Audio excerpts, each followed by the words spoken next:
हाय दोस्तों, कैसे हो आप सभी लोग। आज हम बात करेंगे कृष्णावतारम पार्ट 1 द हृदयम की रिव्यू के बारे में बात करता हूँ मैं आपसे कि कैसी लगी है मूवी। सबसे पहले मैं कास्ट की बात करूँगा तो डायरेक्टर जो है वो है इसके हार्दिक गजर। जो मेन कास्ट है उनका नाम है सिद्धार्थ गुप्ता। और मैं बात करता हूँ कि इस मूवी के अंदर अच्छी अच्छी क्या बात है सब और किस बारे में ये मूवी है। तो सबसे पहले मैं बात करता हूँ कि मूवी किस बारे में।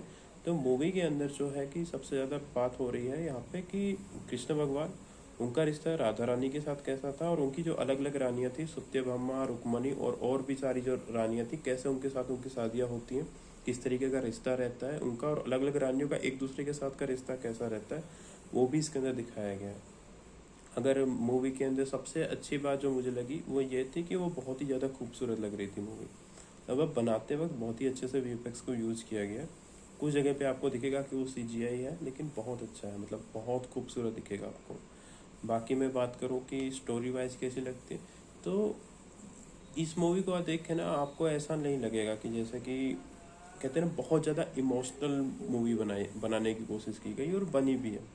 मतलब कि इस मूवी का जो प्लस पॉइंट मैं कहूँगा तो ये है कि ये इमोशंस पे खेलती है कि कृष्ण भगवान का रुक्मणी के साथ कैसा इमोशन था, कैसे उन्होंने बिना देखे हुए भी कृष्ण भगवान को रुक्मणी ने कभी देखा नहीं था, तब भी उनका प्यार कैसे हुआ, किस तरीके से उन्होंने कृष्ण भगवान ने विजुलाइज किया कि रुक्मणी कैसे दिखेंगी, वो भी उनके सिर्फ वो पत्र के देखते हुए कि किस तरीके की होंगी वो पॉइंट था। फिर सत्यभामा का जो रिश्ता है वो कृष्ण भगवान के साथ कैसा था, किस तरीके से वो कृष्ण भगवान के प्यार में पड़ी, किस तरीके से वो ज़्यादा बेहतर हुआ, उस बारे में है। फिर कृष्ण भगवान और राधा रानी के बीच में प्यार कैसे हुआ और वो कितनी सीमा तक गया, मतलब कि how deep they are love each other, उसके बारे में मूवी बताते हैं।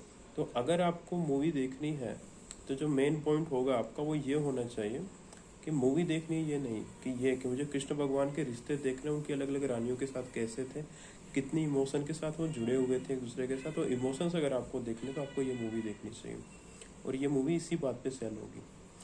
अगर मैं बात करूं दूसरी की वीएफएक्स बहुत अच्छा है। डायरेक्शन थोड़ा सा मुझे लगा ऐसा कि थोड़ा सा जो स्टोरी थी, जो मूवी बनी, वो थोड़ी सी मुझे डिस्कनेक्टेड लगी। शायद ये इस वजह से हुआ क्योंकि एक तो स्टोरी बहुत लंबी है और टाइम बहुत कम था, तो उनको ऐसे डॉटेड डॉटेड वाइज हर चीज़ दिखानी पड़ी। बाकी मूवी के अंदर मैं कहूँ तो जैसे हमने ज़्यादातर जितनी भी कृष्ण भगवान की स्टोरियाँ सुनी है वो ऐसी सुनी है कि कुरुक्षेत्र में क्या कर रहे हैं, पांडव के साथ क्या हो रहा है, उसको मेजर पॉइंट लेके ही मैंने तो ज़्यादातर वैसे ही कंज्यूम किया चीज़ें। या तो फिर जो कृष्ण भगवान की बाल लीला है, मतलब कि वो जब छोटे थे तो क्या क्या लीलाएं उन्होंने की थी जो गोकुल में या मथुरा के अंदर, उस पर ही ज़्यादा ध्यान दिया गया। लेकिन अगर आप इस मूवी में देखें तो यहाँ पे द्वारिका के अंदर क्या हो रहा है, क्योंकि और द्वारिका के अंदर क्या राजनीति चल रही है, कृष्ण भगवान किस तरीके से द्वारिका को मैनेज कर रहे हैं, या तो द्वारिका एज ए राज्य किस तरीके से गवर्न हो रहा है, गवर्न होता है, उसके ऊपर एक अच्छा खासा फोकस किया गया है। आपको ये एक नया चीज़ दिखेगा जो मैंने आज तक नहीं देखा, हो सकता है आपने कभी देखा हो लेकिन मैंने नहीं देखी थी किसी और मूवी या किसी और सीरियल के अंदर ये सारी चीज़ें। तो एक नई चीज़ है जो आपको देखने को मिलेगी।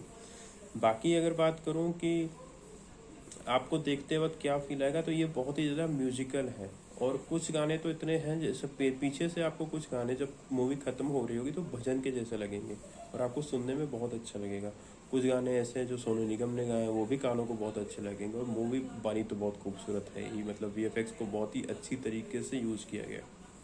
बाकी मेरा टैग कैसा रहेगा, आपको मूवी देखनी है तो जी हाँ आपको देखनी ही चाहिए। आपको एक नया एक्सपीरियंस मिलेगा, आप कुछ ज़्यादा जानेंगे कृष्ण भगवान के लाइफ के बारे में, आपको इसलिए देखने जाना चाहिए। और मेरा थिएट्रिकल एक्सपीरियंस कैसा रहा मैं उसके बारे में बात करूँ तो मैंने जब मूवी देखी तो मैंने लास्ट तक देखी और मैंने ये भी देखा कि जो वहाँ पे लोग थे वो भी लास्ट तक गए थे, आखिरी सीन तक। जब कहते हैं ना वो जो भी नाम लिख के आते हैं वो सारे नाम खत्म हो गए, जब स्क्रीन पूरी वाइट हो गई कि अब कुछ भी दिखाने के लिए नहीं है, उसके बाद पब्लिक उठ के खड़ी हुई। मतलब कि लास्ट गाना इतना अच्छा था, लोग उतने जुड़ के बैठे हुए थे। तो यही सारी चीज़ें। बाकी आपको मेरा ये वीडियो कैसा लगा वो आप बताइए, शेयर करिए, सब्सक्राइब करिए। हम फिर मिलेंगे। Thank you to watch me.